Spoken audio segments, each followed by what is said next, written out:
Tuesday nights on Assetto Corsa Competizione only means one thing: the return of the North American Sim Racing Series and the Top Tuesday split. Hi, everybody. A warm welcome back to season 23 of the North American Sim Racing Series. Jackson Lambros with you, covering technically not round one, but round two here. We'll get into the backstory of that shortly. And I am incredibly happy to report that for the first time, I am not alone in the comments box, welcoming along for the first time, Elliot Brown. Elliot, welcome. Yeah, thanks, Jackson. It's great to be here. Really looking forward to seeing what these drivers can do on this track today. I mean, this is an absolute classic track from that Britain American kind of all these tracks that we all know and love. There's maybe a little less love from some than others, but I think it's going to be a great time. I think there's certainly a little bit of controversy when it comes to this track, though. Mainly, I don't know if controversy is the right word. We talked to a lot of the guys going into the season, and a lot of people, you know, what they're most excited for is a very mixed bag. But I think a lot of the anxieties are going to originate here this week at this track, just because of the narrowness, because of the intensity. Oh, absolutely. This is going to be a track where the passing game is going to rely on how risky you are and how much of a pace difference you have to the drivers ahead of you. I mean, this is going to be one of those opportunities for passing to be completely on the driver themselves and on the skill set they have and the risks they're willing to take in their car. You know, the BOPs here, they keep these cars fairly even keeled. So we're going to see a lot of drivers that have done a lot of practicing and are really familiar with how their car is going to handle specifically. Big shakeup in a lot of these lineups, though. Grayson had a great example, made the move over from Mercedes to the Ford Mustang. A lot of new guys in new machinery throughout. BMW coming out in big form this season. If you really look at the way this pie is divided, the two biggest slices are going to be the BMWs and the Ferraris. A lot of M4s, a lot of 296s, a couple of Hondas, but most part your big two are going to be Ferrari and BMW. Yeah, you said it, Jackson. I mean, the big thing that we saw, and unfortunately we had a great mix-up with Spa. The Kunos servers took a small vacation, and it kind of forced us to postpone round one to the end of the season. But I think a lot of these drivers are really choosing cars that they know they're strong in, and they know have the stability, the downforce, and the power that they need to continue to put stable lap times in.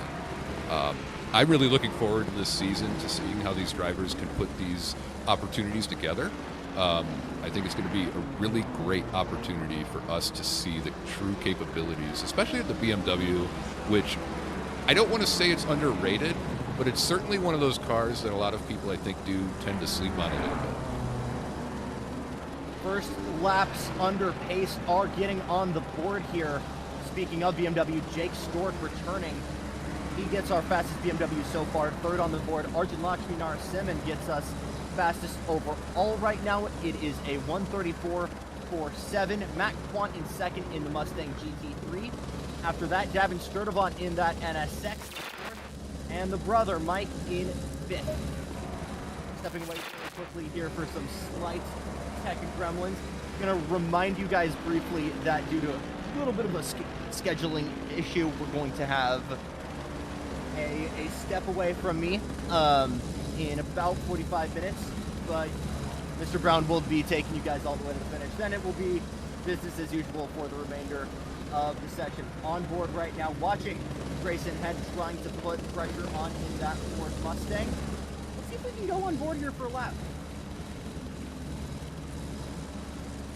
We're joining halfway into this lap, Elliot, and I think a big thing we kind of joke about a lot in this game is we don't really have a street circuit, but whenever we kind of have a need to get that kind of experience, the intensity, the roughness of the road, the difficulty of overtaking, just go to one of the British tracks. Oh, absolutely. Oulton, Snetterton, I mean, these are tight tracks, these are narrow tracks, these are fast tracks, and they're risky tracks. I mean, there's no runoff here. If you touch that grass, you're gone. It is the wall, or if you're lucky, you'll slide to a stop before you make it there. It's as narrow as Monaco. It's as bumpy as Sebring half the time. It's as unforgiving as Long Beach. And you look at these tracks over history. Brands Hatch maybe not so bad, but you look at the way guys have reacted to Snetterton, to Donington. A lot of these tiny British tracks are just so narrow and intense. And these are about the fastest cars you're going to see running here in the real world. Oh yeah, I was talking to one of our members of our league this week, and they were talking about the fact that drivers tend to either really love or really hate Oulton Park and Snetterton and the other British tracks because, and Donington, because drivers are typically good at one of two things. They're either really good at those fast, smooth tracks like Spa, like Bathurst, like Monza, all three of which we're going to see this season, or they're really good at those short, tight tracks where the high speed is a lot lower, but the technical nature of the track is a lot higher. It gives you a lot more opportunity to make those decisions, those snap decisions, do those weight transfers, get those front wheels on the track the right way. And I think we're going to see a lot of that technical skill set come out this season. We just watched Grayson Head navigate through the Shell Oil corner, that big right-handed hairpin. That's a really good overtaking opportunity. Then you got a pair of chicanes. Britain, we're going down the hill. It's right here, big braking, really challenging the track limits here and pushing the limits of your suspension. We're already seeing that tire barrier on the inside of Hellips and Knickerberg work its way to the middle of the track. I think we're going to see that move a lot over the next couple of minutes here. Oh yeah, that was a joke in practice that there's a certain driver out here who says, I'm going to take out every barrier to remind you gentlemen to look for braking points that certainly aren't the barrier themselves. Look for the track, look for walls, look for triggers that aren't a barrier, because somebody will move it somewhere that isn't in the place you want it to be. Pair of right-handers here to end the lap. Little bit of shimmy on the exit there from Grayson Head. Little bit of a kink to the left and back to the line. Grayson Head gets himself no improvement there. Will hold 8th. Up front right now shouldn't be a shocker to anybody who's been watching NASRS for a little bit. It's Jordan Palmieri up front and another Mercedes, a new Mercedes driver in Arjun Lakshmi-Narasimhan, and then another not too big of a shocker in Mikel Charles, and then Adriel Lugo Ortiz in 4th. Mercedes showing big performance out front here so far out. Yeah, I was driving my Mercedes around this track this week, and I found that one of the strengths of Mercedes here is the amount of rotation you can carry with just a little dip in the front end. Just a little bit of downforce, allowing that car to carry itself in these corners can really give you a lot of lap time. As we're seeing with these drivers that are up at the top, Jacob, Arjun, and Adriel, they're turning those Mercedes into absolute menaces on this track simply because a little lift, and this was a mistake I made in Spa, caused me to spin out, crash into the wall, because that car has so much grip when you just do a slight lift that it'll turn anywhere you want it to. Yeah. A fond hello and a little bit of a sorry to our Thursday Night Rookie Series viewers and competitors tuning in to watch the Fast Guys on Tuesday. A sorry from both of us as Elliot and I got into our own little scrabbles for race one. We actually had the servers right for us, so we were able to get our proper session. But this is going to be some good data for everybody watching, whether you're running tomorrow night with the GT4s and the GT2s, whether you're running Thursday. This is going to give you a lot of information on whether or not where the prime spots to overtake, shall I say, and how these cars can kind of interact with one another on track. Yeah, we were talking about the pace differentials that are almost required, and certainly in this professional series of racing, the pace differential will be a little lower. But you need almost 2 seconds per lap of a delta on your opponent to overtake them here. The power of defense is so strong because of these short straights, these tight corners, the high opportunity for the car to slow down and need to rotate, that everything becomes a risk at that point. So we're going to see a lot of very aggressive racing in terms of overtake, and I think we're going to see a lot of race strategy here. The timing of your first pit stop, that's going to change the game. No, for sure, and I think another big factor of that is pit stops are mandatory. Window is pretty much start to finish, give or take 2.5 minutes. You do have to take fuel. You don't have to take tires. So the question that we were asking at Snetterton last season, and I think we're asking ourselves right now, how much of a viable option is it to maybe run all 65 minutes on a single set? I know you're obviously not going to get the same pace if you go to a new pair of Pirelli P0s, but you're not necessarily going to be guaranteed a spot where you can maybe put that pace. Yeah, and that's the thing, is that you don't necessarily need the pace, right? This is not a track where having a slight pace, like, I mean, we look at Spa, right? Because you and I raced there last week, and we look at the pace differential. You need to pass somebody, and it's almost negligible. You can be the same pace and still pass them simply because the line coming out of the corner is so strong. Exactly. The toe, the draft. I mean, I ran that entire race 60 minutes after my first lap wipeout on one set of Pirellis. It can be done. At Oulton, it can be done. So the question is, how many drivers are going to opt not to take a second set simply for them to get that higher degree of pace out of the car? 8 minutes to go here in week 2. Qualifying, Jordan Palmieri stays on top. Zach Martin now enters into the podium position right now, gets that Ford Mustang GT3 up to the front, about a third of a second behind Zach Martin. As I say that, Adriel Lugo Ortiz gets his Mercedes up into third, half a second back. Ooh, and Zach is off in the grass. Saw that on the picture there. Yeah, trouble for Zach Martin, who put in a solid lap there, but still not quite able to touch Jordan Palmieri. He's tried, by the way, to add a little bit on that 32.7, but hasn't gotten there quite yet. 5 laps down. Yeah, I think Zach is in a very comfortable position right now. I think Jacob is certainly in a comfortable position. You know, they're getting nearly to the alien time threshold. I think we're going to see that cutoff for top 10 be around a 134. I mean, I think a 134.0 is probably where it's going to land once the rest of these drivers have put their laps in.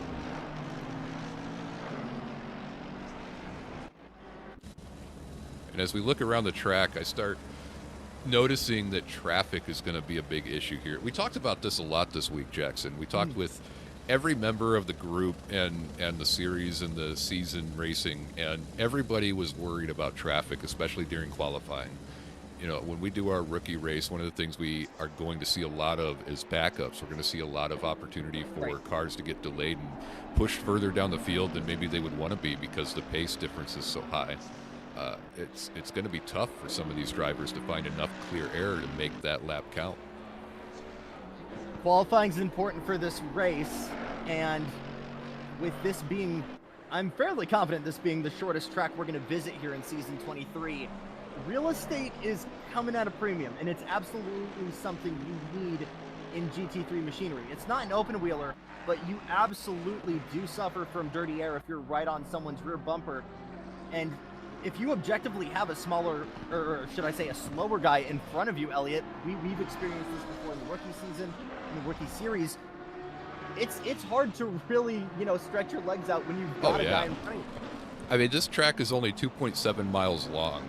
It is an incredibly short distance to be doing this high of a speed on, and so there's a lot of accelerating and decelerating, and some drivers choose different braking points than others, and being aware of that's going to be very key for a lot of these drivers. I mean, that was what caught me out at Spa and pushed me into the back of the pack, was that a driver ahead of me slowed down in a turn I didn't expect. They went off track. I made the decision not to join them and inevitably joined them because of course I did. You know, and I laugh about that because it's an opportunity for learning there, and it's also an opportunity to see how different some of these driving styles are going to be, and I think that's what's going to be key in this race. Some drivers have chosen during practice to choose tighter lines and wider lines to practice here, because here of all tracks, you really need to give your opponent that push almost off of the track. Well, you want to look at distinct and unique driving styles, look no further than this guy right here, Mikhail Charles, your defending season 22 champion. Now that title will not be guaranteed to be defended. We know he'll be out for a handful of races. Same with Michael Landry. So already your guesses for who might be able to get the crown this year is up there. But yeah, go. I was going to say, I'm a little bit confused because this was a race that Mikhail had signed out of. So it looks like his schedule freed up and he made the opportunity to be here. So that prediction, I think we might be looking again at a Mikhail. I don't want to say domination because I don't love that word, but I do want to say that I think Mikhail is going to have an opportunity here to be towards the top of the season podium when we're done. He's running 5th right now, running 7th. The fellow man from Trinidad, Casey Jackman, had absence in season 23, ran a little bit in the rookies. He's back up in the top split, running the BMW as well, working his way into Shell Oil Corners. Get a good view of the surrounding lake. About 3 minutes. That was an interesting cameraman. Yeah. Really quick, I'll work in some track lore here because almost exactly 100 years, or excuse me, 99 years ago, Valentine's Day 1924 was when this original location, an estate for a royal family, actually burned down in a fire. After that, the track was handed over to the military and became a storage place for numerous branches of the Royal Military. Place was absolutely torn up during the Second World War, was a major target, as you'd imagine, from German infantry and bombers. So the question came, well, what do we do with this, major strip of asphalt in the middle of the British countryside? Go and turn it into a racetrack. So we joke a lot that a lot of these places were formerly, military bases. It seems like half of these British tracks were old RAF bases. This one's got a little bit more of a funky taste to it, and you could kind of squint and imagine a couple of houses and ripping around a cul-de-sac as Zach Leclerc chucks his Porsche into the provisional Shell Oils cul-de-sac here. Yeah, I mean, you said 1924. That puts this 101 years ago. Just so everybody knows, we do know how to do math. We can, as much as people don't want to believe that. Yeah. But it's incredible, the history behind a lot of these tracks. I mean, a lot of the British tracks especially, they have some very interesting details to them that if you start paying attention, you can notice the aspect of that historical component still sitting with the track today.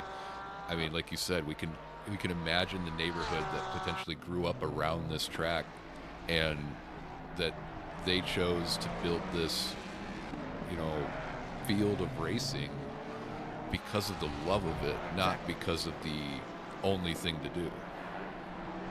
We're not able to race it in ACC, but Portland International Raceway actually has a very similar story, only instead of a residential block being burned down, it was a neighborhood that was flooded, and the choice then was to use its remains to host a bicycle race that eventually became a motorcycle race and then became a permanent venue.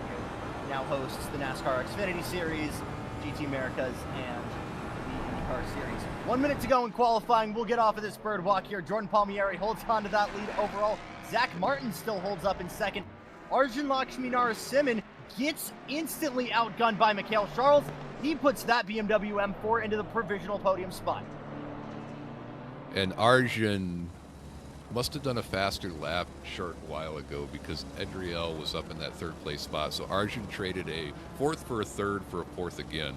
Quite an interesting sequence of events that happened there. So we'll get into Arjun's story a little bit more, because the guy had a class win at Suzuka last year, which for anybody who's not familiar says, okay, no big. The race was uncertain conditions. Rain came in late with about 15 to go. Okay, Jackson, what's the point? Guy was running an Xbox controller, was moving after college, had no access to his wheel. And we've seen a couple of these guys who are able to kind of wield the controllers. And Selena Boonstra, I think Michael Landry was able to do that for a while. But it always feels like the guys that are able to do this with the Xbox controllers are just that kind of extra freak in nature. Yeah, it's always funny to see, folks talk about having the best gear and things like that, and the best gear doesn't necessarily make you the best racer. We've seen these folks put in steamers of laps on controllers and on pedal sets that are sitting on top of a box against a wall. It just shows you that so much of this truly is skill. it truly is based around your capabilities. As our qualifying session ends, Brian Slater, I think Brian is the last car on the track. So you're kind of rolling the dice a little bit with the Ferrari when it comes to this track, mainly because of just the natural instability. I say that with the Ferrari being one of the most stable mid-engine platforms, but by design, the front-engine cars are going to be able to eat curbs for breakfast. The mid-engine and the rear engines are going to be a little bit more touchy when you get the suspension on them. But if anyone's able to massage the performance out of something like this, it's going to be great. Yeah, Brian is one of the smoothest drivers I've seen. It's incredible to see how he can make that car look absolutely like it's driving a Sunday drive. And yes. And as we say that, he goes over track limits and actually ends the session. Here I am complimenting the man, and now I got to go apologize later to everybody that I offended. That's awesome, because that means you're officially a commentator, because the curse works for you.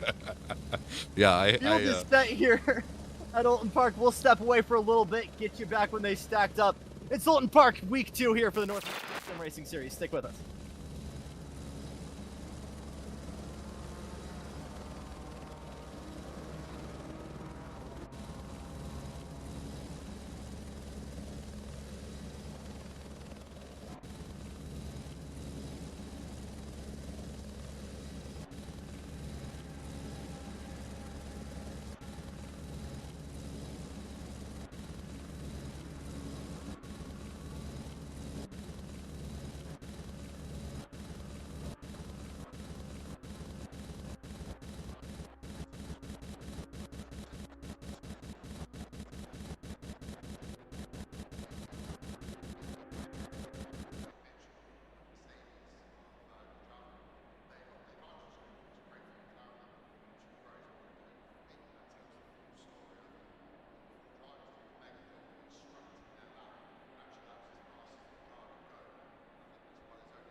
At the command here for the race start here at Oulton Park, season 23, round 2 of the North American Sim Racing Series.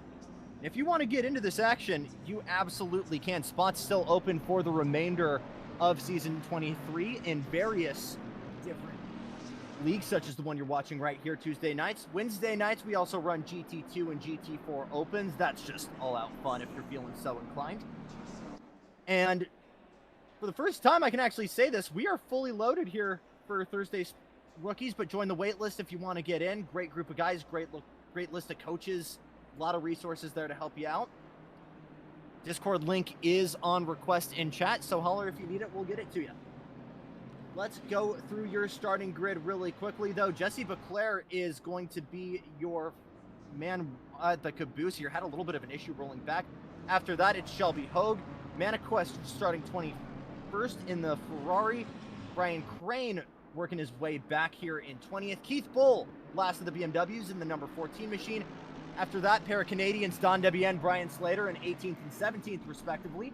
Then Jorge Plazacini Rivera in that BMW starting 16th. Carter Hayne and Davin Sturdivant make up the two Hondas. They're 15th and 14th. Mike Quant in the McLaren, the 27, starts alongside another McLaren. That's Layla Martinez, making her NASRS Tuesday debut, Jake Stork in 11th. The other quant, Michael, in the Ford starting 10th alongside the other Mustang. That's Gavin Head / J. Zach Baclair in the 17, the other comic book Porsche, is 8th. Casey Jackman is 7th. Joel Klaus, the lone Lamborghini Huracan, in 6th. Edriel Lugo Ortiz is 5th. Arjun Lakshmi Narasimhan, we just call him Arjun, is 4th. Zach Martin 3rd. On the outside of row 1, Mikhail Charles, and on pole is Jacob Palmieri. We get all that? Yeah, and you talk about Shelby Hauff. It's watching him in the rookie series that we had was incredible, and I think he's going to put in a lot of work with that Nissan. I got to think he just had a bad qualifier, so it'll be interesting to watch him from the back end there. I want the rookies to be inspired by Hug because he ran with us last season. I battled with him. So you can make it. He's someone I would like to look out for and see how far he can work his way forward. Who do you like up front for the race? Looking up front, I got to say there's always that Mikhail Charm. He's a very strong driver despite being behind Jacob Palmieri. He's going to put in a lot of work to find Jacob past him. So I got to think Mikhail's going to be a strong front runner. Arjun is certainly going to have an opportunity at a podium position. Zach Martin, an opportunity at a podium position. All four of these guys at the top of the grid, those first two rows are going to be absolutely incredible. Mikhail is always a factor. The server connectivity is no longer a factor. A lot of questions to ask ourselves in this 23rd season of the North American Sim Racing Series. Let's get answering. Let's go racing at Oulton Park. Great start from Jordan Palmieri on the inside. Charles gonna try to carry that momentum around the outside. Arjun carries that very rough through the first corner, but right now Palmieri still holds that lead going into the first left-hander. What did Zach do to get a drive-through already? I'm gonna assume it was some kind of jump start. Already issues for Zach Baclair in the 4 Porsche. I want to say it was a start speed infringement or something, although that was cleared by the administrator already. Opa Rustamainen managing to undo any mistakes that might have happened there. Battle right now further back. Joel Klaus, the lone Lambo, under pressure right now. That's Edriel Lugo Ortiz and Casey Jackman behind. He washes up a little bit wide there out of the Shell Oils hairpin. Lugo Ortiz going to try heel back out into the hairpin. Yeah, I see a Brian Crane in the pits as well. I wonder what happened there. We'll have to see if we can find a way to get back to that and take a look. Could potentially be a connectivity issue. We'll see. Great moves, though, for Shelby Hug on the whole shot. Works his way from last up to 17th. Already under fire for Carter Hayne in that teal, yellow, and black NSX. The Tennessee kid up front in that NSX. He's been rotating cars over the past couple of seasons, trying to kind of find that lucky fit, if you will. Tried the Porsche, tried the R8 for the longest time. Really felt comfortable as we're watching now the two Mercedes go at it. Edriel and Arjun. Edriel all the way around the outside here on the final corner. A nuclear move to get him up into 4th. Further back, Zach Baclair, Casey Jackman going at it, as we might have someone going into the pits to serve a penalty. I don't think that was a penalty. I think Arjun is starting his strategy. I think he's thinking about the race position. So this is the thing I was thinking about this week when I was driving this track, is if you pit early, you have an opportunity to come out in really clean air, build up a really decent pole back to the rear of the pack, and you're in a great race position for the next pit stops. The undercut here, as they'd say in Formula One, might be a really powerful tool to use. I really like that. Granted, if we get the incidents that we were maybe expected to have in the forecast here, some slower traffic could absolutely be a factor in holding those guys up. But a major undercut could be huge. We're going to have to keep an eye on Arjun's deltas to see if that happens. Looking up to the front right now, it's Palmieri. He's still in the lead. Charles 2nd, Martin 3rd, Edriel 4th, Jackman 5th, Baclair 6th. Baclair kind of leads this freight train of guys in this kind of secondary pack, if you will. As we've got trouble further back, Jesse Baclair around. I believe Keith Bull also goes around further back there. And that's already potentially, guys, that could be your roadblock for Arjun on this ultimate undercut strategy. Yeah, it's certainly a interesting race already. And I look, and Shelby Hauff is already up into 15th. Davin Sturdivant has pulled up a few places. I think he qualified in 13th, if I'm correct. So he's already made up 6 positions. Shelby's already made up 6 or 7 positions. It's shaking up to be really much more exciting than I think a lot of folks predicted. You ask a lot of guys what the strategy of this race is going to be, and it really is final level of Halo Reach, current objective survive. But genuinely stay there at the end and make it to the end. Keep the tires off of the green stuff and just stay out of each other's way. And I think you have a chance of getting a solid result. We're already seeing major forward motion, not only from Shelby Hoog, but from Davin Sturdivant, just from letting the other guys make mistakes and working your way up front off of their misfortune. Yeah, that was the big thing. I mean, we always talk about it in the rookies race. The rookies race are 100% about survival. And I think we're seeing a little bit of that bleed into the main series here, the pro race, because we're seeing a lot of folks that are putting in safe lines. They're not getting risky on the curbs. And this is a track where every curb is a little bit different. There are a couple curbs that you can touch them. There are a couple you can drive right over. And there are some that we call them death curbs. You know, yes. The curb going through turn number 8, that is not a curb you want to even lay your car on unless you know what you're doing. And so for this group, it's going to be an opportunity to make up just a little bit of time. Right. Or if you have a car maybe that you know is a God-given fact can kind of eat those curbs for breakfast, but we're talking Aston Martins, Bentleys, neither of which we're kind of seeing being ran tonight. We're sitting shotgun right now with Grayson Head trying to track down Davin Sturdivant. He hasn't been able to totally close that gap yet. And I don't want to be a bringer of bad news right now, but it's going to take some courage to see some overtakes. And if you want to see some wheel-to-wheel racing, some of you guys might be a little bit hungry for that tonight. Yeah, and I've got some word that Brian Crane had some technical difficulties with his equipment, and so did Joel Klaus. So we won't see those two finish the race tonight as we continue to watch our good friend Jorge Blasini Riviera take a nice line through that Shell Oil. You know, when I was talking to Davin this week about this, it's really hard to describe that curve because it's both a hairpin and uphill. And so you really want to keep down inside, let the camber of the road carry your car through, as we saw Jorge do absolutely perfectly. You can carry a lot more speed than you kind of expect initially. It's very much like the carousel if you were doing the Nürburgring was a good example. Oh, but yeah. Talking about JBR, makes his move over from the McLaren last year. He's in the BMW this time by. Was talking about his expectations this year, and what he hopes is simply, I want to get top 3s. I want to run in that, third where the silvers would be. Now, granted, we are running only one class this season by, not a big enough field to kind of do that split.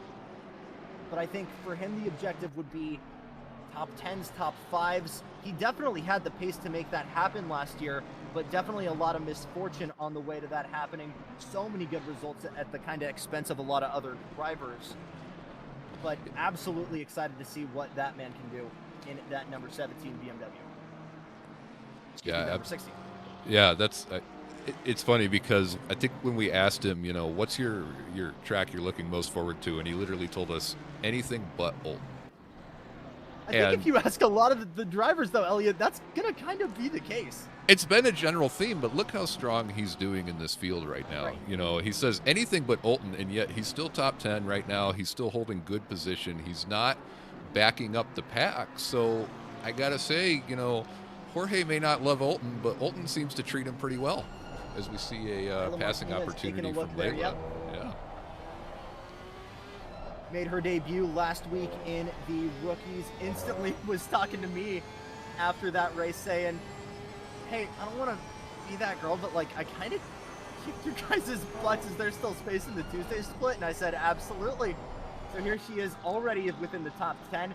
Peeking around Zach Leclerc in his sophomore season, now made his debut with the Porsche last season. As further back, Grayson Head keeps trying to put that pressure on Sturdivant, and we talked about this in the Audi exhibition race.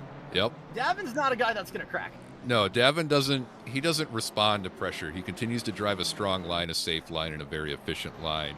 So Grayson's going to have to make that Mustang look like an absolute monster behind Davin to truly get him to even think about him being back there. The BMW behind Grayson's scarier than that Mustang is right now. And JBR and Jake Stork behind are absolutely putting the pressure behind right now. You got to question maybe the viability of that strategy right now, because with everybody stacked up, you're not doing a lot of productive moves trying to chuck it up the inside and make something happen. This is where I'm starting to think that undercut that Arjun has very immediately tried to exercise is going to be a much stronger play for position, because you have so much more clear air at the rear. We look at him and he's so far back, but the pit stops here, while not as long as Spa or some of those other tracks that are more aggressive, it's certainly going to cost you enough time that you have to think about that opportunity. Speaking of guys in the pit lane trying that undercut strategy, Michael Quant taking his Ford Mustang to the pit row right now, just finishing service as well to try and make that happen. Jesse Beclaire right now the furthest back off of that strategy. Arjun now no longer in last. Really want to see his lap times and seeing if he's benefiting from that clean air, though. Yeah, I think Arjun he was thinking a lot longer about the length of the race, or a lot harder about the length of the race. I mean, his last lap was a 1:34.5. And to put that into perspective, the first driver ahead of him that put in a lap that was any faster than that is our good friend Leila Martinez with a 1:34.3. So Arjun's best lap right now gives him that opportunity to close those gaps up to the group and be ahead of them when they have to do their inevitable pit stop. Yeah, and looking at the lap times from Leila right now should absolutely surprise nobody right now. Her and Thomas Homer, who are both relatively new to NASRS, have set world records on Assetto Corsa, genuinely in Formula 1 and GT3 cars on different track combinations. Those guys can put solid laps together, and right now Davin Sturdivant trying to put a solid race together, but Grayson Head is throwing everything at him. Further up, Casey Jackman holding on to 5th right now, as Zach Leclerc maybe thinks about it into the second chicane, won't make it happen. Yeah, Zach is one of those drivers, he can find a way. So if Casey thinks that he's stopped trying, it'll never happen. Zach will always make a golden opportunity out of anything that he can see. He's going to be looking for a weakness in Casey up there, like that dip right into the grass there. That's not a corner where you necessarily want to love the idea of touching the grass. It's going to slow him down and give Zach a run up here where he will be a lot closer coming out of these last 2 turns and have a potential opportunity, as we see that lockup and slide from Casey. The all-carbon M4 makes a little bit of a wiggle there onto the main straightaway. I don't know if Zach has the ponies to close that gap, but further back, this is JBR trying to attack on, who is that, Grayson Head there in the other Mustang, as this is kind of a 3-car freight train right on the cusp of top 10. Yeah, it's interesting to see all these drivers together as we see a little shimmy. Yeah, they're really pushing. They're really trying to get track position, because everybody knows track position is everything in this race today. So Davin's up front just thinking about, this is fun, this is nice, and everybody in the back is fighting for position. I mean, this is incredible. Big lunge there from Grayson Head, trying to get on his giddy up right now and work his way around. Davin almost gets into the rear bumper there in the first chicane, but keeps it together. Quick update here further back in the field. I believe there was troubles for Michael Quant, who didn't get his Mustang out of the pit lanes. Trouble again for Jesse Beclaire, who had another spin. He's carried on in 19th. Brian Crane, who joins us in chat here, says, incredibly disappointed, having technical issues with my wheel. Practiced many hours on this track. All the best, Brian. Really, really sorry, and what was really looking to be a solid result there. Yeah, I got a feel for Brian. It's the worst feeling when a technical issue, something you can't control, takes your opportunity for any sort of racing away. So the good news about NASRS is, because we are all full-grown adults and we got stuff to do, you have a drop round. You have one race where you can eliminate your worst points. Yes. You also have your pre-qualifying, which, based on how fast you are during the kind of preseason testing, shall we say, you get a set of points for that, as well as kind of an incentive for guys to stay around and try and go do the full season. But the main point is for Brian and anybody else experiencing issues, Quant having that issue as well, race is over, but season is absolutely not, as this 3-car battle is absolutely heating up here in the hairpin. Yeah, these drivers are really putting in a lot of work to keep their vehicles together, to keep those deltas tight. We're seeing so much good action here, and it shows you the skill level that they're all at. We're not seeing a lot of dangerous dives or those risky maneuvers. We're just seeing a lot of very respectful, very polite, hello, I would like to go by, and the driver ahead says, no, I don't think you can do that right now. And we've talked about this before, but Davin is the king of facilitating an on-track environment where it comes to, we got plenty of time. We can sort this out like gentlemen. We don't have to be sticking our cars where the sun doesn't shine. Yeah, we always joke, if gap car, but it's a joke. We always have to remind each other that we don't truly mean that if you see a even slight drift off the racing line, go for every move you can make. You have to think about the moves, as we see 3 more cars, a McLaren, a Ferrari, and a Honda, all mid-engine vehicles, traveling as a pack together and keeping very short times to each other. Yep, another 3-car train further back here developing. This is the battle for 12th right now. Matt Quant, Mike's brother, battling it out with Don Debian and Carter Hain in that Moons Racing NSX. All 3 of these guys in the AM division last year. That battle kind of in spirit continues, shall we say. Matt Quant, by the way, twin brother of Michael. Are they twins? They are twins. Not the only family matter we actually have. We'll get to that in a little bit here as we go back to Zach later on. But I'm trying to remember I'm trying to remember the chicken and the egg in this story. Certainly. But Matt either inspired Michael to go start sim racing or the other way around. But we've seen that pairing before. They were co-drivers for the 6-hour endurance race we had at the end of season 22 at Watkins Glen. The definite vibe from both of them that I know is they're pushing each other to be the best they can. Yeah, both of these guys are absolutely the best at pushing themselves and others into being better.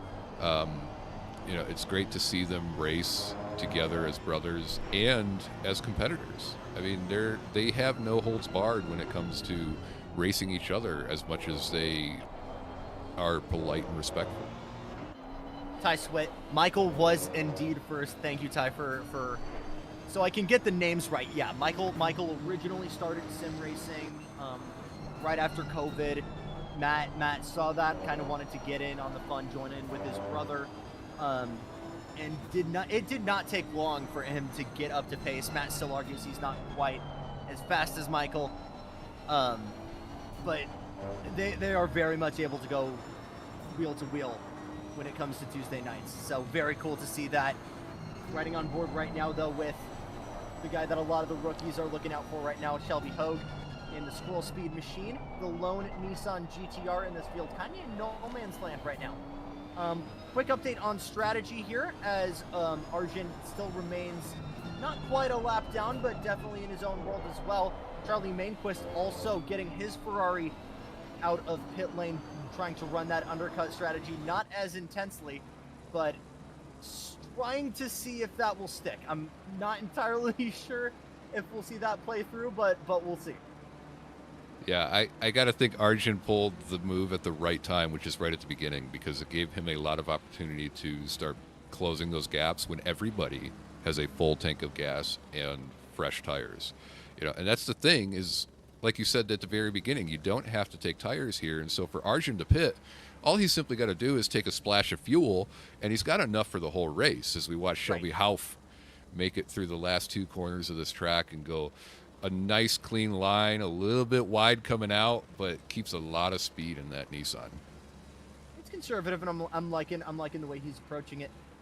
Hey, look, we've got about 15 minutes until the sun's high, and I've got to run here in about 8 minutes. I know you had a little bit of a section here we wanted to run through the audience, which was our kind of top 5 OEMs. We kind of always have that conversation during the off season of, are you going to run next season? This isn't really about that. This is more focused on, what manufacturers like. Yeah, it's one of those things I think about a lot because I don't have a favorite brand in general, right? It's why I have a top 5. 4 of my top 5 are here on track today, so I'm going to start with the one that isn't, which is my good old-fashioned General Motors. As a gentleman who has a lot of hard work that they have to do with construction and equipment manufacturing company, it's hard for me to not have a vehicle in that class of heavy-duty trucks. And I love my good old GMs. I know a lot of guys out here, they'll tell you that, GM is not where it's at, it's Ford, but I'm one of those guys. I still love them. It is with a heavy heart that I instantly contrast that, because there is a lot of them on track right now. It is the op of GM. I'm a big Ford guy. First car I was ever driven in. Oh, trouble right now for Shelby Hope. He goes a full 360 right now and keeps that Nissan going. And a 5-second penalty for Keith Bull. I want to say that was for avoidable contact. We'll have to see though.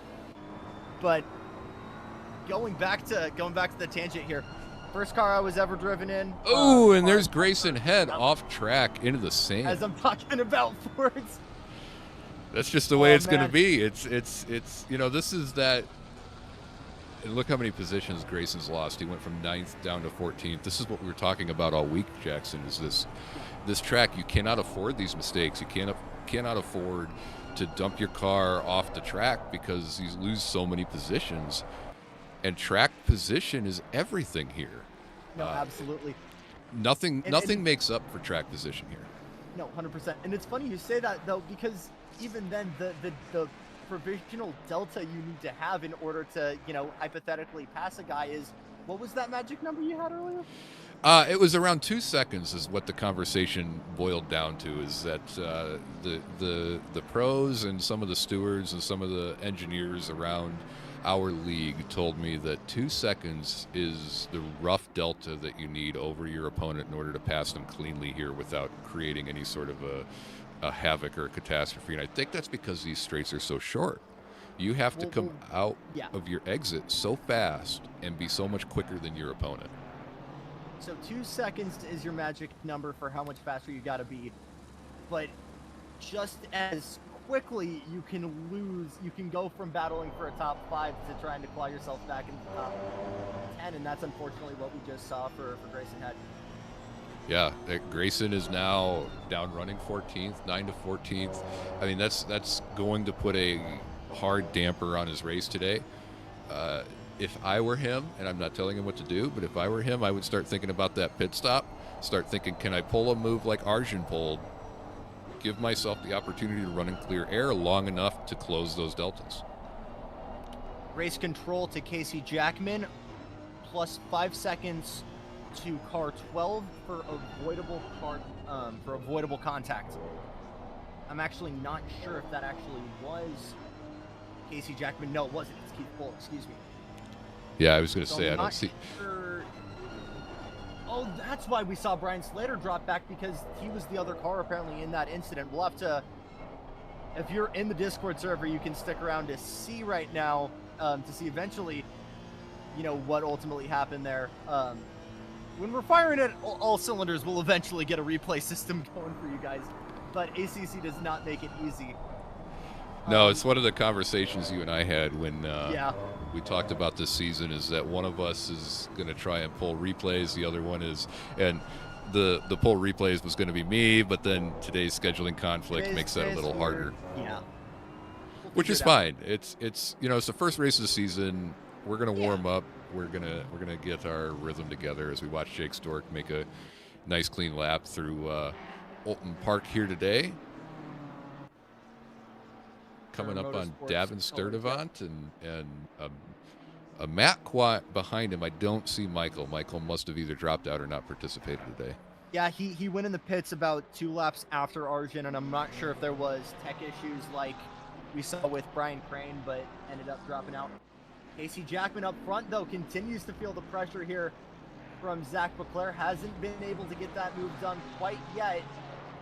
But again, we talk about the difference between maybe a rookie-level driver and one of the guys you see on Tuesdays. I really don't think the major part of it is lap pace. It's a lot of the guys, I'd argue, are able to kind of, put down fairly similar deltas. Oh, and that's going wide from Edriel. That's going to cost him those positions. Yeah, I don't think that was... No, that was Longquist there back in 20th. Oh, that's unfortunate.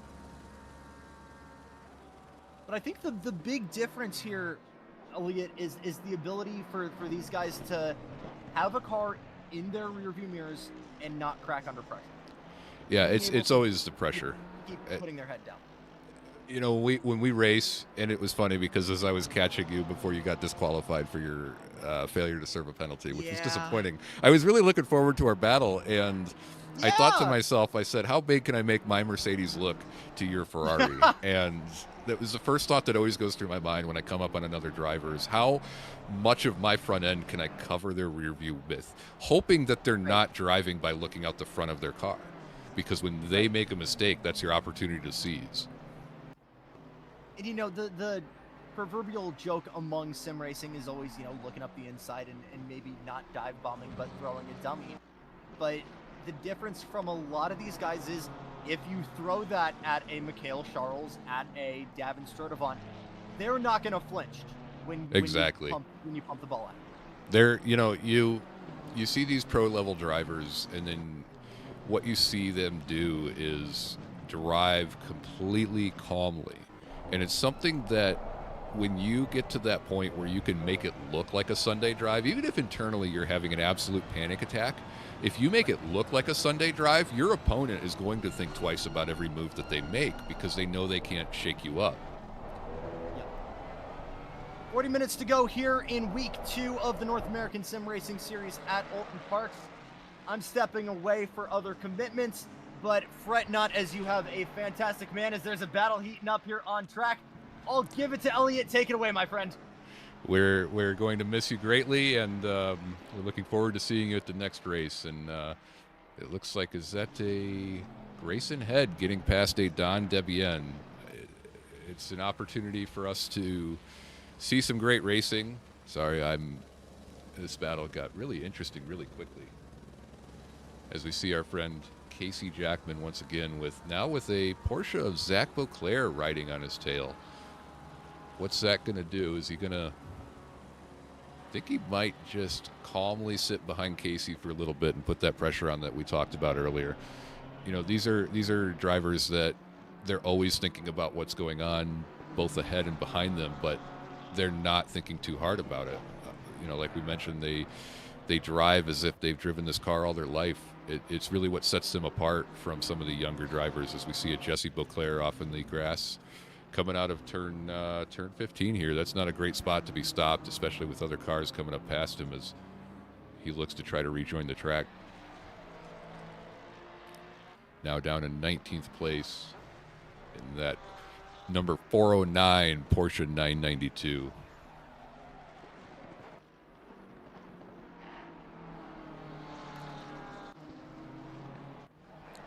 We see a Keith Bull coming up on Shelby Houff, trying to give Shelby a little bit of that reminder that he's not racing alone, despite what he might think, having so many gaps around him.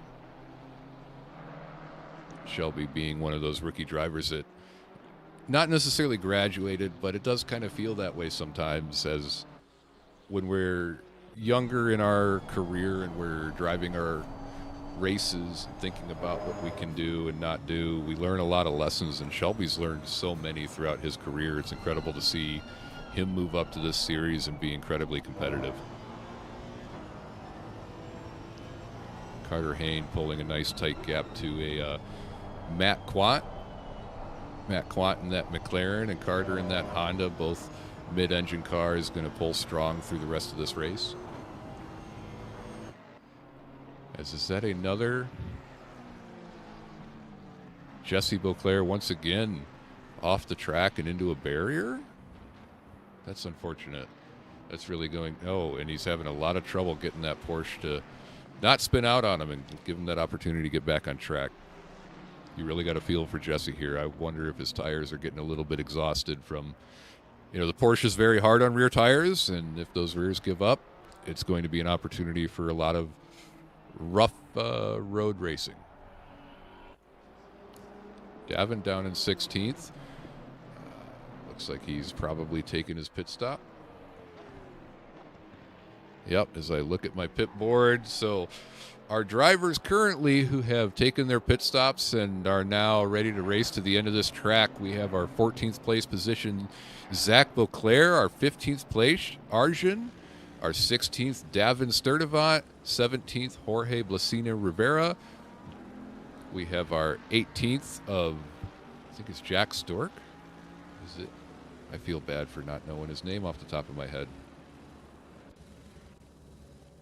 Jake Stork. Apologies for that. And our 19th of Carson Maniquist.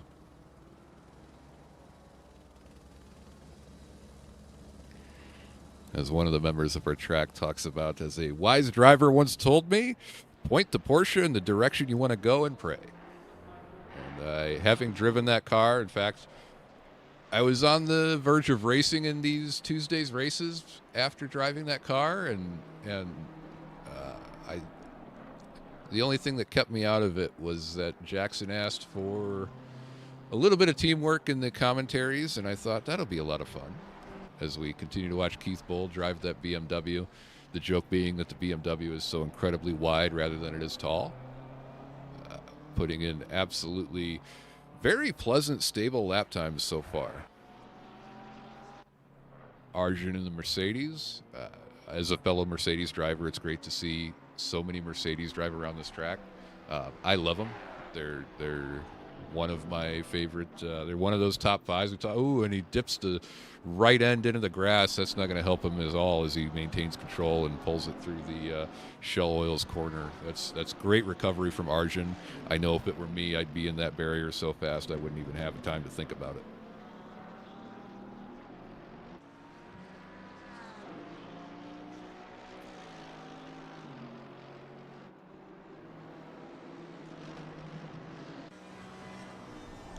Edriel up in third with a Casey Jackman keeping not necessarily the tightest of deltas, but certainly tight enough to make things happen if Edriel has any sort of a slip-up.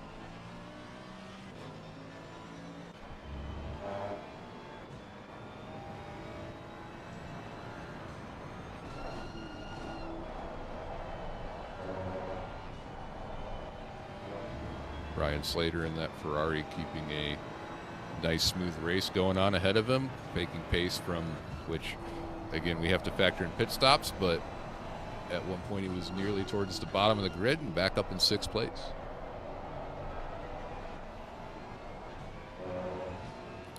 There's Zach Martin, Don WN pit, taking their mandatory pit stops for this race.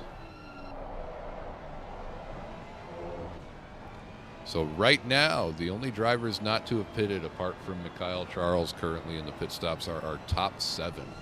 Jacob Palmieri, Adriel Lugo-Ortiz, Casey Jackman, Matt Quant, Brian Slater, and Keith Bull. So we watch Davin in that Honda just hold an absolutely perfect block on... block is the wrong word. Blocking is not necessarily legal from our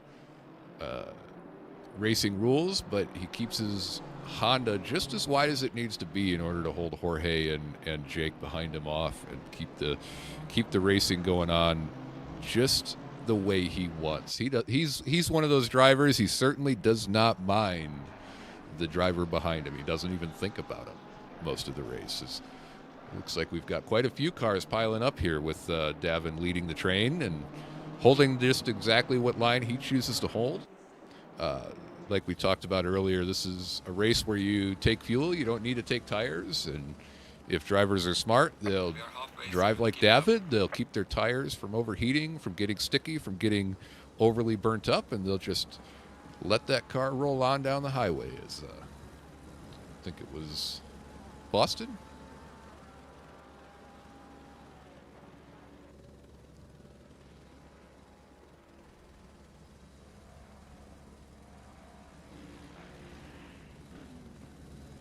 Shelby Hoogie down in 18th place.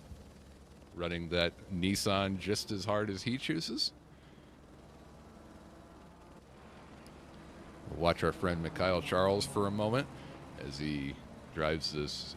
And I got to say, I do love the look of the BMWs. They are one of those cars that I could look at all day long. I think that they put a very stylish package together, though they're not certainly on my list of favorites.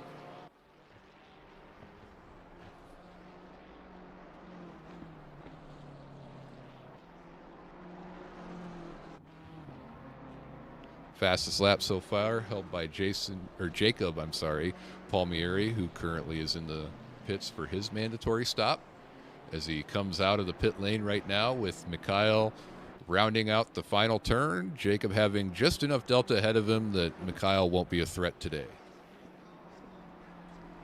We see a lot of drivers that are in that lapping phase, and this is where the action will start to heat up as they'll start getting held up by traffic, and our faster drivers will be forced to take alternative lines and work their way through the pack.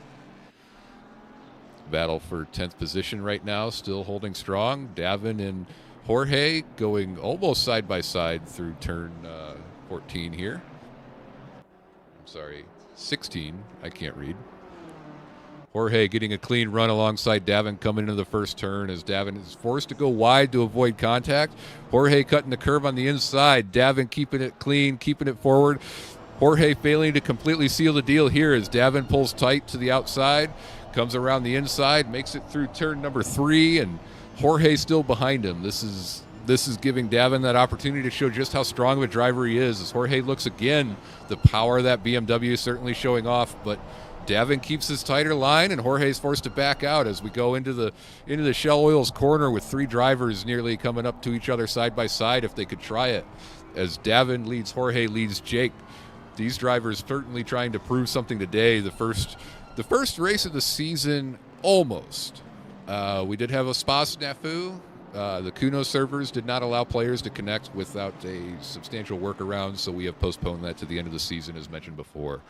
The rookie spa race was certainly exciting, one that I would watch again as we watch Jake Stork continue to follow Jorge, continue to follow Davin, and all 3 of these drivers keeping a nice, tight grouping to each other as now Carter Hayne and Grayson Head start to join the pack.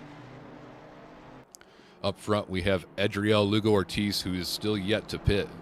This will potentially compromise a little bit of his race today, as I'm not sure he has enough time between himself and even Layla Martinez in order to make that pit stop work correctly. As I see Layla now rounding Shell Oils, and I see Adriel coming up to turn 14. I don't know that the gap there is going to be long enough.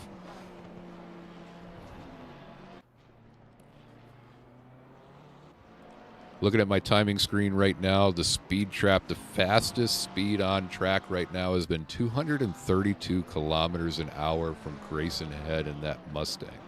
The ongoing joke in the group being that the Mustang is one of those cars that has an absolute menace of straight line speed. You just have to manage it through the corners a little bit.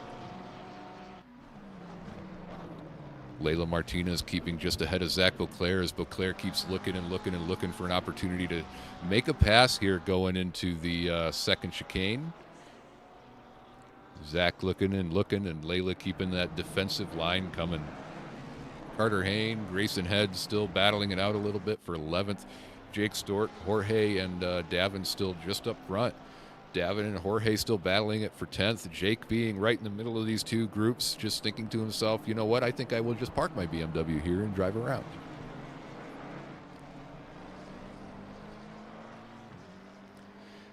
As Adriel hits the pits, let's see where we're looking time-wise as the currently lapped Jesse Beauclair makes a pass through the pit lane or through the straightaway. Casey Jackman makes a position on Adriel. I see 17. Sorry, I got to look at my list. Zach Beauclair making it past Adriel as Adriel comes out of the pits just behind Zach Beauclair. Yeah, Adriel and Zach now close to a battle for that position, that 5th position. Right now, our podium standings, if we were to end the race at this exact moment, would be Jacob Palmieri, followed by Mikhail Charles, followed by Casey Jackman.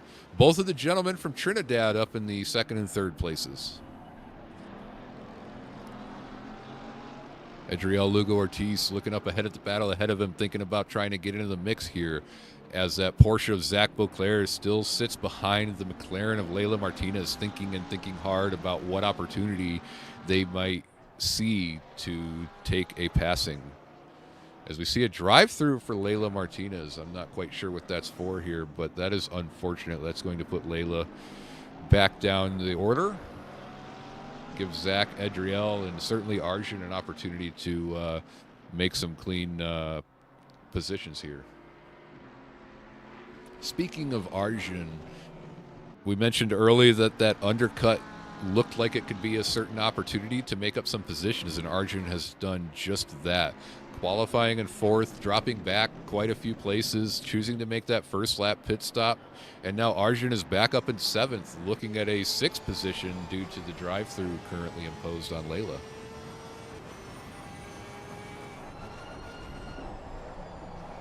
Davin Sturdivant up in that eighth place, may pick up another position due to the drive-through penalty. As I'm told that the penalty on Layla was a track limits violation, which is not a fun one. That was one of the penalties. Ooh, and we've got quite a few cars here grouping up, going into turn number 3. Davin followed by Jorge, followed by Jake, followed by Grayson, followed by Carter. And then even further behind slightly is a Matt Quant. So this is going to be a battle for that a few positions here. Starting up front with Davin and Jorge, that 7th position. Jake now getting in on that potential battle, thinking about picking off Jorge as a list of victims in that place, or in that order that they want to climb in order to get to that podium. Sorry, I stumbled over my words there. Grayson looking at Jake Stork here, thinking about how much faster that Mustang is on the straights. But that is the challenge with Oulton Park, my friends, is that there aren't quite enough straights for that Mustang's power to be that substantial. As we look at Adriel, looking at Zach Beauclair, as Arjun sits behind the two of these drivers and continues to put pressure on, or I should say begins to put pressure on Adriel and Beauclair up front. Casey Jackman, Mikhail Charles, and Jacob Palmieri still holding first through third quite cleanly.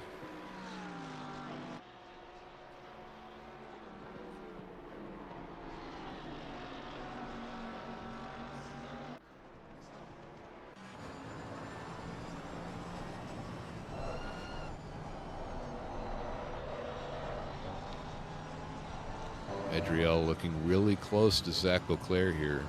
These two drivers are going to have a little bit of an opportunity to change positions coming up as we switch to Carter Hain. Coming up on Grayson Head, Jake Stork, Jorge Blasini Rivera, Davin Sturdivant. And this is that conversation we had in the beginning where the theoretical delta that you need to the driver ahead of you is that 2-second gap. And we're seeing all these drivers back up simply because Davin is taking the entirety of the track to himself. And that's a great thing. He's holding off his position. He's making sure that nobody else has an opportunity to take it. As a 15-second penalty to Zach Martin, I'll have to see if I can find an answer to what that's for.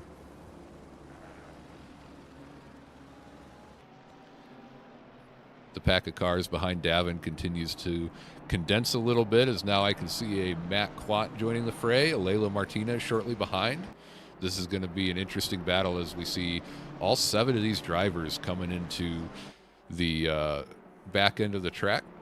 Davin having one of the cleanest lines through this sequence of corners, giving him an opportunity to stay ahead just enough to continue to hold position. And this is where Oulton Park is one of those tracks where you have to try and make the move. And until Jorge decides, I'm ready to make this move, he's going to have to sit there in 8th place.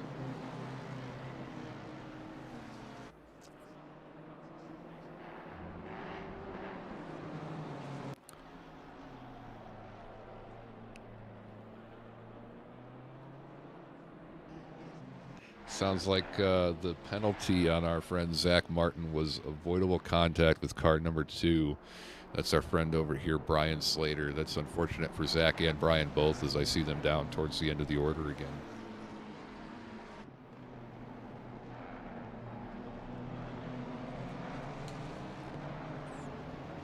As we see Grayson Head look alongside of Jake Stork going into that first chicane, and he backs off just a little bit, but showing Jake that this Mustang is not going to sit idly by and wait.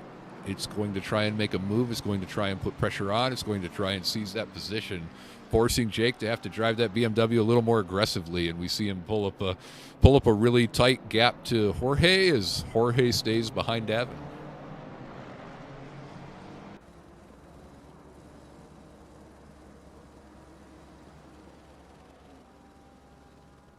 As we watch our friend Arjun look at making a move on Edriel up here, and Edriel looking on Zach Beauclair. These 3 drivers fighting for that almost podium, but if the race tightens up the way it potentially could, then they may see a 3rd-place podium for one of these 3 wonderful drivers. All 3 of these being very highly skilled, very highly technically capable, very capable of handling that car, as Arjun just demonstrated. Whatever it chooses to do, he will find a way to make it work, and that's something that's really going to make him strong. As both Porsches now on each other, this must be Davin coming up on it, or I'm sorry, Zach coming up on a lap to Jesse. Father-son duo, I believe, Jesse being the father and Zach being the son. Absolutely incredible to see them both race. I respect both of these drivers greatly. I talk to them a lot throughout our racing series, as we see a opportunity here from Jake to make a pass on Jorge, and it just can't quite seal the deal through the Shell Oils corner, but he's showing just how close he really is to Jorge, and Jorge's going to have to put in some real steamers of laps here and keep that car as wide as the track is. As we see in Jake's rear view, Grayson Head, and this is what it all stems from. Grayson puts a little bit of pressure on, and Jake is forced to defend a little bit and speed up and put pressure on Jorge, and this might shake the order up a little bit. I'm going to keep some of my thoughts to myself because of the commentator's curse, but it's going to be an interesting battle to watch as Edriel sits here behind a Zach Beauclair passing a Jesse Beauclair. Arjun still looking on the inside of Edriel. We can see in the rearview mirror of this cockpit camera.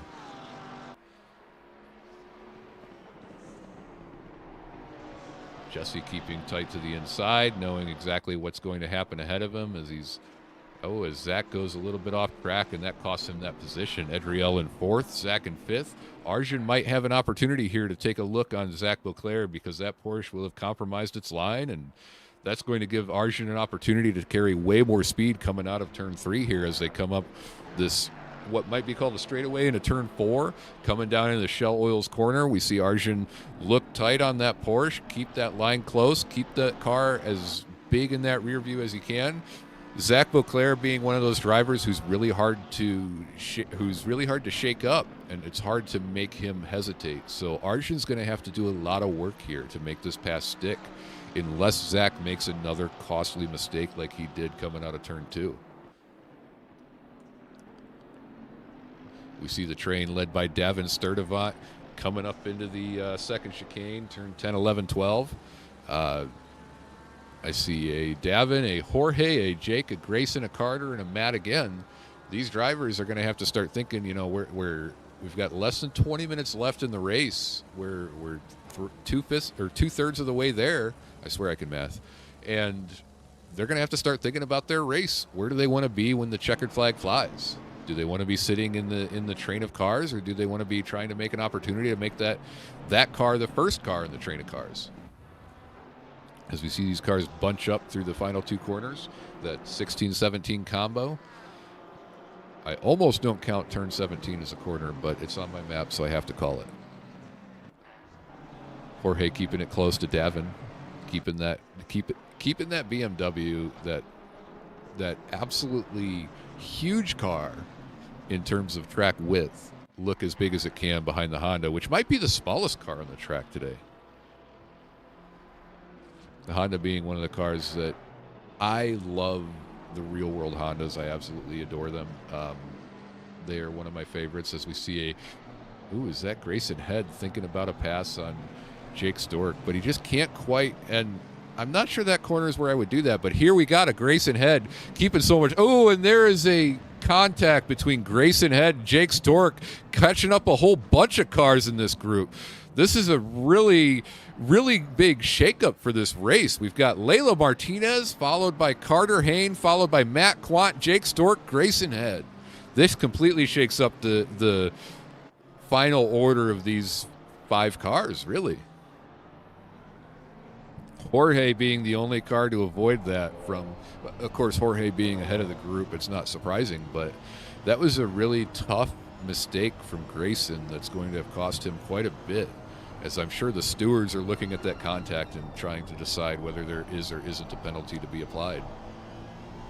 We ride on board with Carter Hayne following a Layla Martinez as Carter was forced to back up off, so was Layla, so was Matt. Everybody forced to kind of take an avoiding line to avoid getting caught up in that cluster. And this is where, as we mentioned, somebody's got to choose to make a move, and that move may or may not be the best move. And unfortunately for Grayson, instead of seizing a position, it cost him a position, which is very disappointing to see.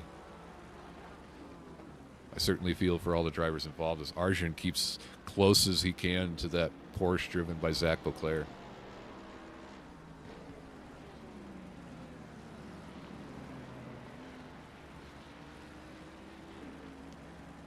Looking back, it looks like we have a Davin Sturdivant behind Arjun, followed by Jorge, followed by Layla, followed by Carter, and then a little further back are Matt Quant. Up ahead, not much action as we see Layla Martinez and Carter Hayne going side by side down the straightaway coming up to the second chicane. Layla being forced to take an inside line, Carter an outside line, but the second corner, Carter's line is just a little too tight. Cost him a lot of speed as Layla takes off a little bit. Carter coming back though, making that NSX count. We see Matt Quant behind these two, and all 3 of these drivers now fighting for that 9th place position as Layla keeps ahead, but not by an incredible margin as Carter continues to look and think and consider his opportunities. Coming down turn 16, and Carter taking a nice clean line coming up in the inside of the corner, cutting the apex like he should, continuing to push that car forward as we ride on board with Layla sitting in front of the 3 of these drivers. And now it looks like we may have a 4th driver in Jake Stork joining the fray back there. Looking at the deltas, I see Layla Martinez, followed by Carter Hayne, followed by Matt Quant, followed by Jake Stork, followed by Grayson Head, all within 1.5 seconds between those 5 drivers.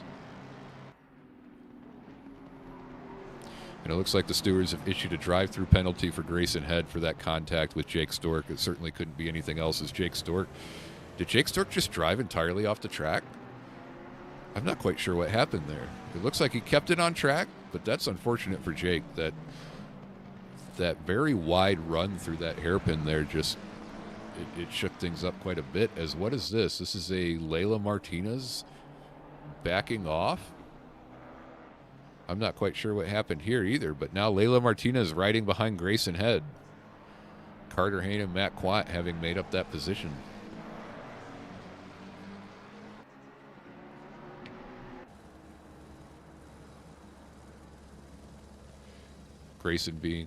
Matt Quant being closely followed by Grayson. Will Grayson come in this lap to serve his penalty?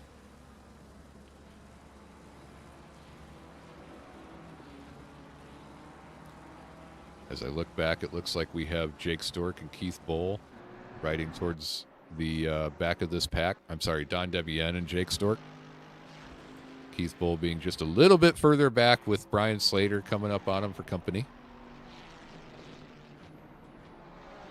As we follow Carson Maniquist here down in 18th place, but continuing to run a very stable race. It's apart from a couple incidents where he spun out, it's looking very, very clean overall.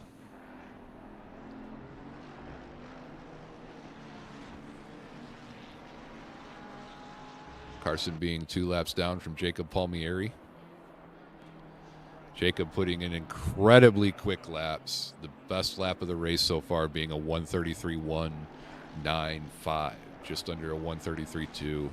And the second fastest lap coming from, of course, Mikhail Charles, not being known for being a slow driver, as a 1:33.3. So both of these drivers putting in absolute bangers of laps around Oulton Park today.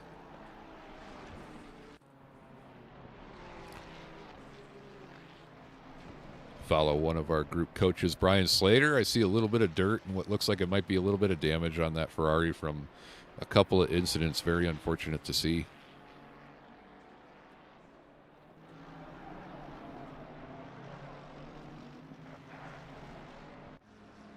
Carter Hayne with Matt Quant very tightly behind him. Will these two drivers have a potential change in positions before the end of the race? Matt keeping it close, keeping it clean. Carter keeping that Honda exactly where he should to make sure there's no opportunity for Matt to make a silly pass. As we come around turn 1 here and continue down this short straight into what is turn 2. Again, these little kinks in the road, I'm not quite sure I count them as through turn 3. We see Carter pull a nice clean line, pull a lot of speed through it. Both of these drivers just coasting through that corner as if it's not even there, showing just how professional they are in their handling of their vehicles. Up ahead, we look at Zach Beauclair, followed by Arjun, and ahead of the two of these gentlemen, Adriel Lugo-Ortiz. These three still battling it out for that 4th place position, hoping on a mistake or some other opportunity to seize a third. But the gap to that 3rd place driver being around 5.5 seconds, so there's certainly an opportunity here to get close.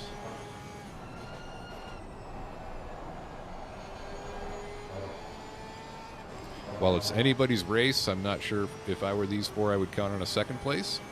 That was a, there's a 40-second gap going up. Oh, as a little bit wide goes Adriel Lugo-Ortiz, giving up that position quite easily to Zach Beauclair and Arjun. Arjun now keeping a 5th place position, having qualified 4th. So that's showing just how strong he's made this race despite that early pit stop. That early pit stop potentially being part of his plan, as now we follow Keith Bowl with a Grayson Head shortly behind him after Grayson having served that drive-through penalty for an avoidable collision. Grayson thinking and looking and considering opportunities to pass another vehicle.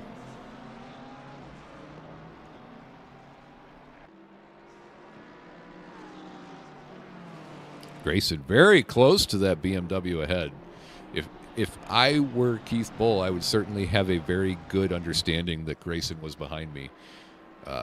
Last season Keith raced in our rookies group, and it's incredible to see how well he's doing here in our Tuesdays, our main season, our pros, what used to be a pro-am, but the field being a little too small this year for us to really want to make it a split field. Everything now being a full push for a rough collision there from, is that Jesse Beauclair taking out that Keith Bull and now blocking that Ferrari driven by, that's got to be Brian Slater. That's a rough complication to the race driven by really all 3 of these gentlemen now, as Grayson had an opportunity to get by Keith without even having to think about it due to that collision.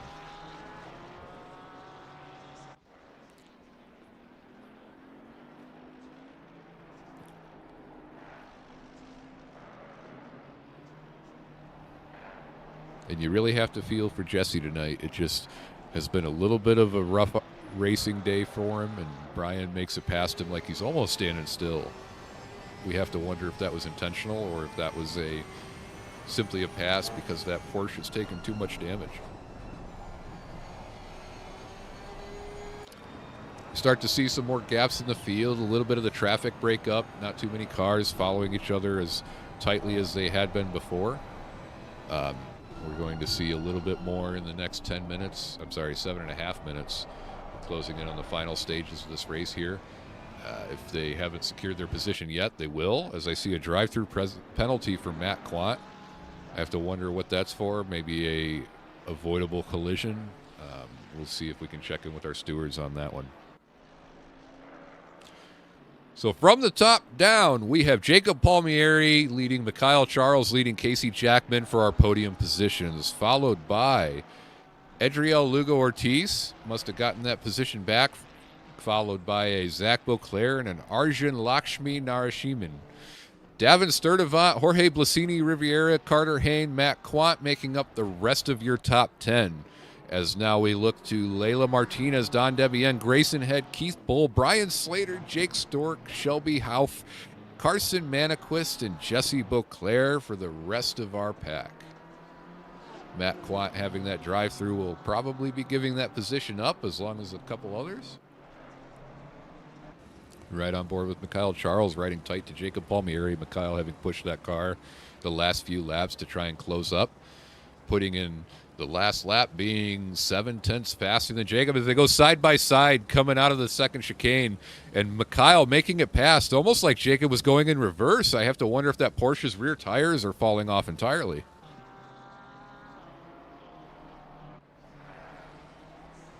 Mikhail Charles now being our first place position. I can do math, I swear. Oh, that wasn't Jacob Palmieri. That was a Jesse Beauclair. That is my fault. As Carter Hain rides behind Jorge Blasini Riviera.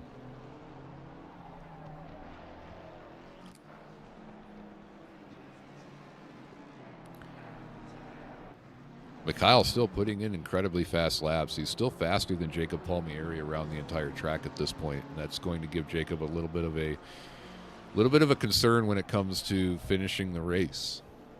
The gap being 14 seconds right now, but Mikhail closing over the last couple laps. He's built a gap to Casey Jackman even higher, and Arjun is right behind Zach Beauclair still, keeping that Porsche right ahead of him, following his lines, making sure that he doesn't compromise his own race in order to follow his opponent. A little bit of aero wash coming off that Porsche is going to make that Mercedes a little bit harder to drive, but not enough for it to be a problem for our good old friend Arjun. Arjun having given me a little bit of a, let's call it chastising me earlier for not having downloaded the new livery pack.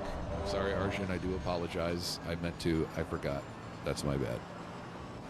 We love you, Arjun. Speaking of people we love, I see Carter Hain shortly behind Jorge Blasini Rivera. Carter looking to make another passing opportunity on Jorge. Davin Sturdivant having held that 7th place position for the majority of this race at this point, showing just how strong he is when it comes to making sure that he is not involved in anything that he doesn't need to be. Having qualified 14th, which I was a little surprised, but not necessarily incredibly surprised, and now being up in that 7th place. Having started with 23 drivers, we've only had 4 drivers drop out. A very small number of drivers to have not made it through, so certainly not all of those positions for Davin. Could have been somebody ahead of him dropping out, showing just how strong he is when it comes to racecraft and keeping his car in control and driving clean laps. We switch over to Arjun following that Porsche of Zach Beauclair again as we come down to the 4-minute mark. Oh, Arjun going incredibly wide into the grass. That's not going to help his opportunities to pick off that 5th place position. We come into the final stages of the race, under 4 minutes left.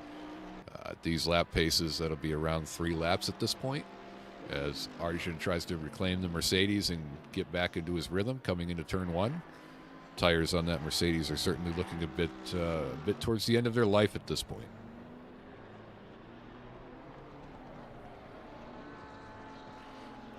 Back in 8th, 9th, 10th, we have a Layla Martinez closing a gap to Carter Hain, closing a gap to Jorge Blasini Rivera.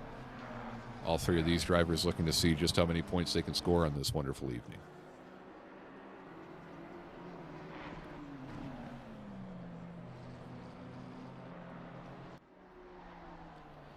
So as we come into the under 3 minutes remaining, the final stages of this race, this is going to be incredibly close for everybody in the running. They're going to want to keep the cleanest lap they can to avoid their cars making any mistakes. As Layla makes a move on Carter coming up into that 9th, 10th battle. Carter keeping that car just ahead as Layla's forced to go a little bit wide.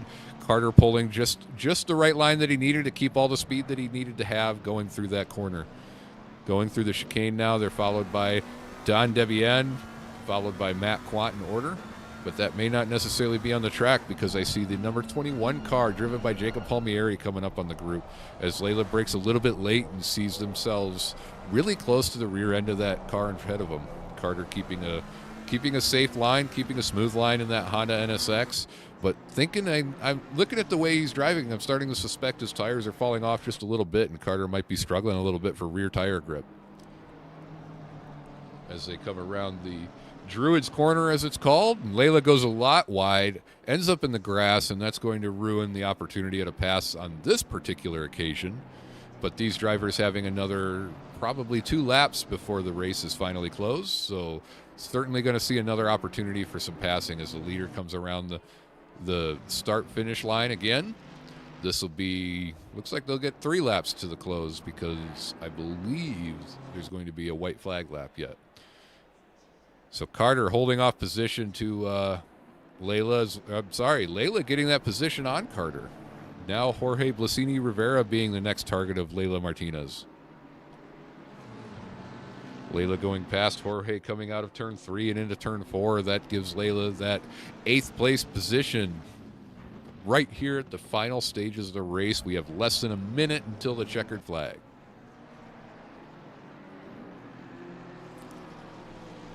Layla now leading Carter, leading Jorge. Jorge must have seen a braking issue of some sort because Jorge has dropped back behind Carter as well.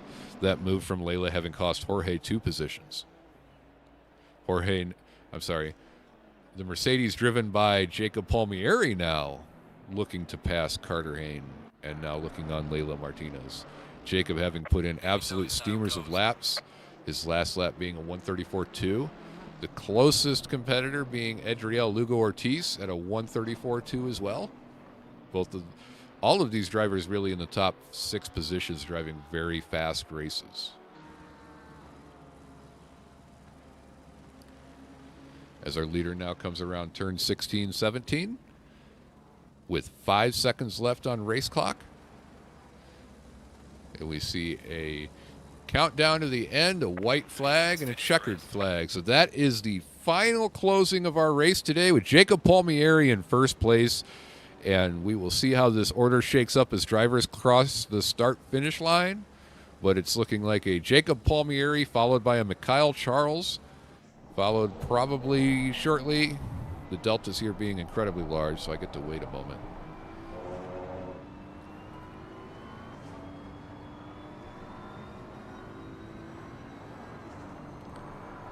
And there it is, folks, the close of our race here at Oulton Park. Officially round 2, but unofficially the first race of the season. Our good friend Jacob Palmieri being in first. Mikhail Charles, Casey Jackman now coming around the final corners to close out those top 3 for that podium.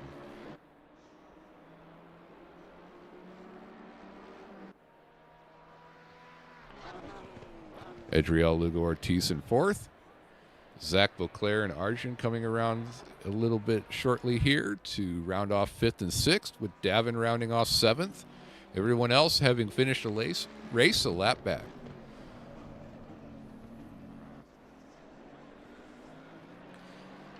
So I am going to go look for a couple drivers to see if we can get some interviews with, if everybody sticks around for a moment. We will give us a moment and talk to some of our leaders and some of our other drivers here in the race today.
Greetings, everybody. We are back. We have three of our drivers from the race today. Our first and second place positions, Jacob Palmieri and Mikhail Charles, and our seventh place finisher, Davin Sturdivant.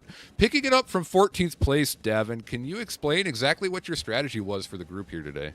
I had a really slow car, and Oulton Park is a lot about patience. So I just hit the same lap time over and over and over again. And then when cars tried to be too aggressive with me, I just sat defensively and waited. I was able to keep Jorge within about zero point 0.7 to zero point 0.4 the whole time. And then he must have run out of fuel or something because he kind of fell off there near the end. But as long as you keep a train with you, then you can manage that train because I wasn't going to catch the top six. So I just hung out and waited. That was certainly what we noticed. We made a very interesting note of having at 1.7 cars behind you with a delta between all 8 of you being less than 3 seconds, if I'm not mistaken. It was very incredible to watch you just expertly position that Honda in the middle of the track everywhere you needed to, on the left of the track everywhere you needed to, and on the right of the track everywhere you needed to. Certainly some very skillful driving. I appreciate it because I was not fast today, so I had to use what I had. And that's the thing is we talked about it earlier in the week. We talked about it earlier in the race today, just how much that track position is going to matter more than everything else. You qualified 14th. You did it looked like an early pit stop, and you made sure that when you got your position back, you kept it.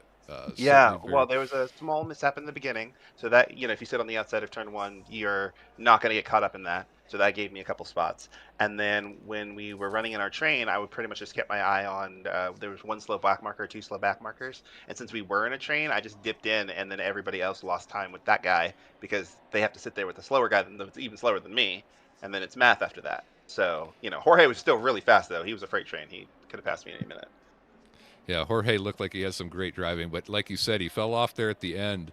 So great work securing that 7th place finish in Oulton Park with that Honda isn't necessarily the strongest car on the field. Mr. Mikhail, you ran a very clean race, and I don't want to say I'm surprised, but I want to say I'm very happy for that, and I'm very impressed. How are you feeling there? What was your strategy overall through that race today? I mean, I'm feeling really, really, really good. I'm in a new car. The car doesn't want to try to kill me. It was like a Sunday drive. I'm not even sweating. Like, it's amazing. I just get to go, accelerate, turn, and the car does what I want it to do. It was nice. Yeah, it was really impressive to see the way that you handled that car today. I'm looking forward to seeing the rest of the season, seeing just how much fun we can get out of it. That BMW. So many people chose that BMW this season. It's going to be curious to see who's the best of the BMWs. Me. Well, everybody, I think if I ask them, they're going to say me. So it'll be interesting to see where you shake up in the me versus everybody else's me. But I do love the confidence. It's great to see. How are you feeling about the rest of the season? I don't remember if you ran practice laps at Spa yet, but how are you feeling about your chances in that car the rest of the season? I mean, for this race, I thought the race was starting an hour after, and I came, I didn't get any practice, and I did pretty decent. So Bathurst is the next race. It's my best track ever. I have the most laps on it, so I think I'm going to be doing pretty decent there as well. I'm going to be doing a lot of laps, and I love it. And all the other tracks seem pretty fine, especially for BMW. We're going to come back to that in a moment with Davin because we're going to have a little bit of a conversation and maybe a little bit of the beatings will continue until morale improves. But great race, Mikhail. It was incredibly impressive to watch you race today. I'm really looking forward to the season, and I appreciate you hanging out with us. Thank you. And certainly not least, but last in this particular moment, Jacob Palmieri, you are our victor today. How are you feeling? Woohoo! I survived the race. You not only survived, but you survived and lapped so many other cars in a track that's not particularly well known for its passing opportunities. Can you explain how you were feeling when you came up to those back markers? What was your thought process for the crowd?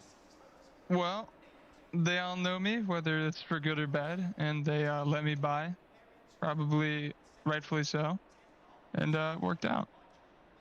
Yeah, we didn't see very many attempts from Mikhail on you. You built up that gap so early in the beginning. Do you feel like that Mercedes is incredibly strong here, or do you just feel like it was a skill thing and you brought the best that you could bring? I always do my best. The Mercedes is one of my first cars that I ever drove. It's probably one of my best, so.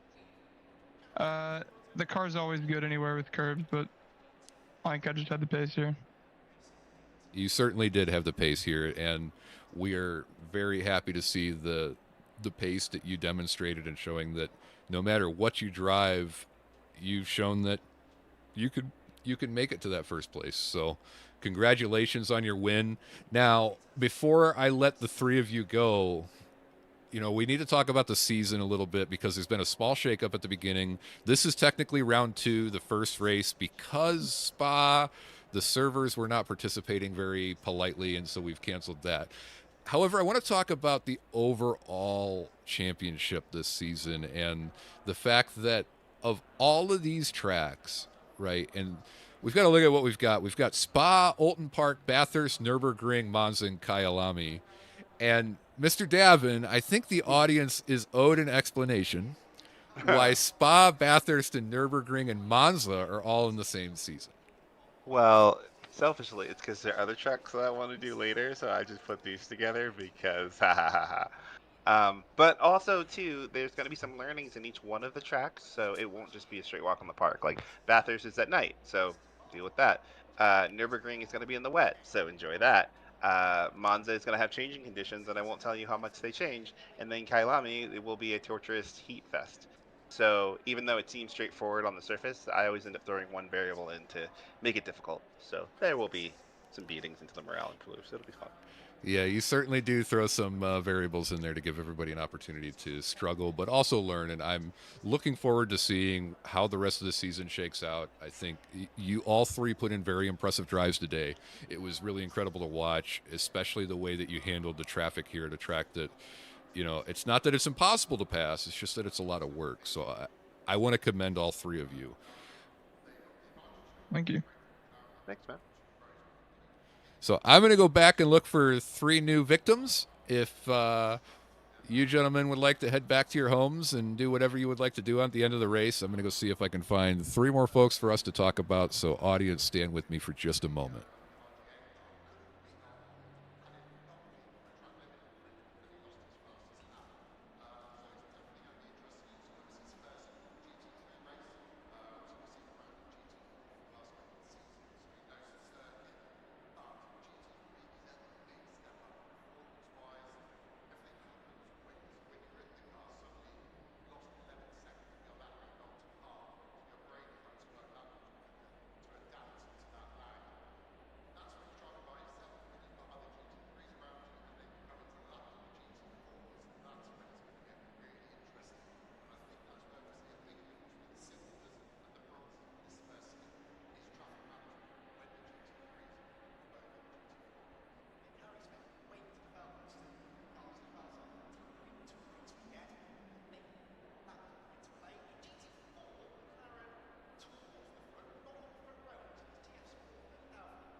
Welcome back, everybody. All right, this is going to be our final group. We have with us Brian Slater and Casey Jackman. And I want to start with Brian. Brian, it looked like you had a little bit of a challenge here at Oulton tonight. Can you talk about your race, what you were thinking, and what you were feeling throughout? Well, the race was really exciting. The beginning was something else. We were all running a good train there. Everything was good. But I think one of the leaders spun out at the beginning, and he caught up to me and then spun me out turn 16. I saw him coming in, and I thought, well, there's no way he's going to make a dive there. So he did, and pushed me off the track. So no big deal. Went back on the track and just kind of put my head down and raced around. And then later on, after the pit stop, I got punted again going into Druids. I was braking, and then who was ever beside me decided, well, I'm not going to brake. That's your problem. So they pushed me off the track again. But otherwise, you know what? I started 17th and I finished 15th. Hey, you know what? That's a win for me. It was a really good race. I had no incidents except for, just those two incidents, those 2 times where people just didn't like me on the track. That's about it. Otherwise, great. Yeah, it was great to see the driving that you did. I mean, you did very strong driving when you had an opportunity to do very strong driving. So it was incredible to see that the way that you handled that Ferrari today. Yeah, appreciate that. Casey, you were third place. How are you feeling about that today? Pretty good results. I wasn't expecting to be third.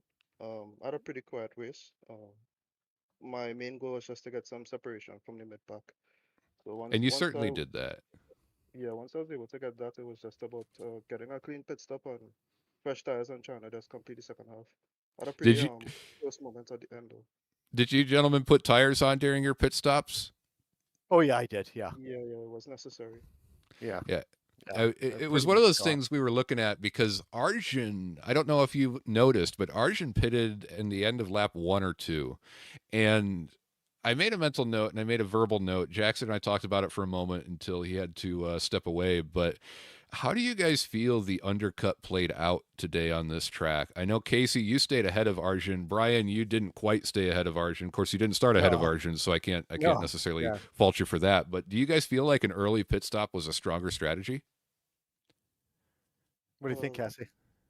for me, I'm not completely sure if the lap one was the stronger strat. He did have, I believe, wet tires on the first lap, so he had to put. Oh, A couple of us did lose some time behind him, like maybe 4 or 5 seconds to the rest of the pack up front. But it could be a good strat based on the track, I believe. Yeah, I mean, we saw Davin hold up a train of 7 or 8 cars behind him at various points in time and not get involved in any of the incidents in the car behind him. So track position certainly played a very valuable game here. And I think, unfortunately, Brian, you just got unlucky with your track position, but it certainly was a good race from our viewing perspective and great to see you gentlemen race. So I'm really looking forward to the rest of the season. I wish you guys the best of luck and hope you do as strongly as you can and would like to. you bet. Thanks, Yeah, Elliot. Yeah, no thank problem. you, gentlemen. And for the rest of our group, this is the ending of our tour here of Oulton Park, having driven a 65-minute race, qualified, practiced. We have done the whole gamut. We're looking forward to seeing all of you next week as we race at Bathurst at